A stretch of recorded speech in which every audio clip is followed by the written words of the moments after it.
সবাইকে। আশা করি আপনারা সবাই খুব ভালো আছেন আর আমিও খুব ভালো আছি। নতুন একটা দিনে আমার নতুন একটা ব্লগে আপনাদের সবাইকে খুব খুব স্বাগত। আজকে যদিও আমার সময়টা শুরু হয়েছিল অনেক তাড়াতাড়ি, রাত 3টের সময় রেডি হয়েছিলাম, কেন কি আমাদের বাস ছিল ধর্মতলা থেকে 7:30টায়।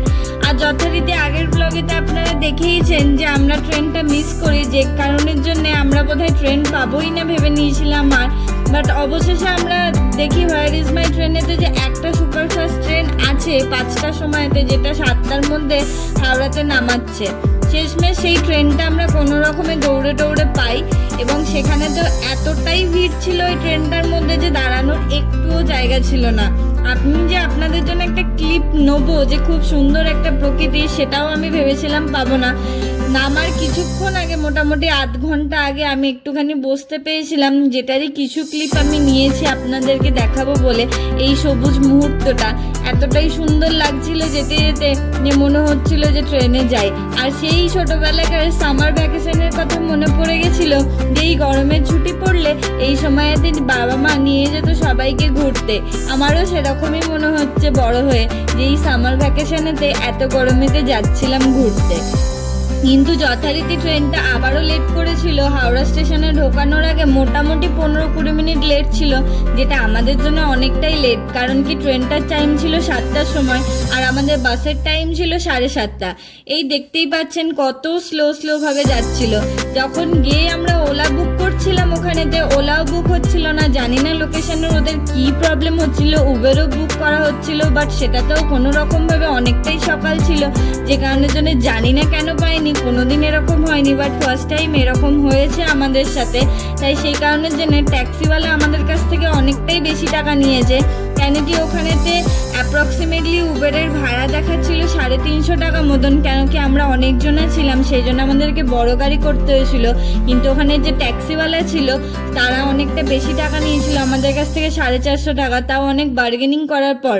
আপনারা যদি যান কখনো ধর্মতলা অবধি, চাইবেন যে যদি বাস পেয়ে যান তো বাসে যেতে পারেন চিপার প্রাইসেতে যদি যেতে চান। আর আদারওয়াইজ যদি ওলা উবের হয় তাহলে বেস্ট উপায়, কেন কি ট্যাক্সিওয়ালা অনেক বেশি টাকা নিয়ে নেয়।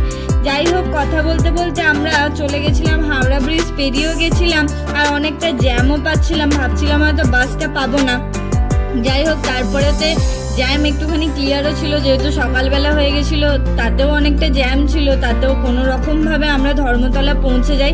এই যে আমাদের এক্সপ্রেস লাইন বাসেতে করে আমরা গেছিলাম, এর যদি ডিটেলস চান যে টাইম কটায় কি আছে আর কেমনভাবে টিকিট কাটবেন, তাহলে আমাকে কমেন্ট করবেন। এর পরের ব্লগেতে আমি তাহলে ডিটেলসেতে জানাবো, যদি আপনাদের দরকার থাকে। টিকিটের দাম কত নিয়েছিল আর কোথা থেকে ধরবেন আর কিভাবে যাবেন, তাহলে আমি জানিয়ে দেবো। এই যে ট্রেনে ওঠার পর তারপরে বলছে যে এবার তোমার আমার উপর বিশ্বাস হলো, আমার বর বলছে যে বিশ্বাস হলো যে আমি তোমাকে নিয়ে যেতে পারবো।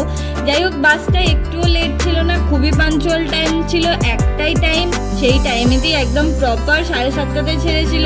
খুবই কমফোর্টেবল একটা সিট ছিল, এত সুন্দর। আমি একদম উইন্ডোর পাশে বসেছিলাম, দৃশ্য উপভোগ করতে করতে যাচ্ছিলাম।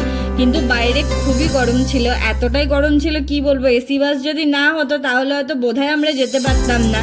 কিন্তু বাসেতে অনেক রকম প্রবলেম হয়েছিল। যারা বাসে ট্রাভেল করেন না তারা জানেন, যেমন কি আমার শাশুড়ি মা একদমই বাসে ট্রাভেল করেন না, যার জন্য অনেক বমি হয়েছিল। উনি একদমই ভালো ছিলেন না, শরীরটা খারাপ হয়ে গেছিলো। আরও দুটো বুনিও ছিল আমাদের সাথে, তাদেরও খুব শরীরটা খারাপ হয়ে গেছিলো। আমি জানলার পাশে বসে বসে একটুখানি দৃশ্য উপভোগ করছিলাম, আর মায়ের জন্য সত্যিই খুব খারাপ লাগছিল যে এত বমি করছিল বেচারি, যে কেন আমি টিকিট বুক করলাম বাসে। কেন কি আমরা রিজার্ভেশন পাইনি ট্রেনেতে। আমি জানতাম মায়ের শরীর খারাপ হয়, তারপরেতেও করতে হয়েছিল। ওখানেও সেম অনেক জ্যাম ছিল রাস্তাতে, কলকাতা থেকে বেরোতে। তারপরেও অবশেষে জ্যাম ট্যাম ক্রস করে আমরা একটু সুন্দর দৃশ্য উপভোগ করতে করতে আমি মাঝখানেতে ঘুমিয়েও পড়েছিলাম একটুখানি, এত ঠান্ডা ছিল বলে। একটু সবুজের উপভোগ করতে করতে আমি একটুখানি সামনে পৌঁছে গেলাম।